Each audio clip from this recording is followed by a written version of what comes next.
Dada sizga aytar gapim bor mening, yuragim so'zlashga shoshyapti mana.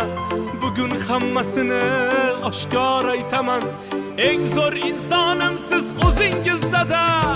O'rganaman sizdan aql va odobni, dunyodan qimmatroq boylik bor menda.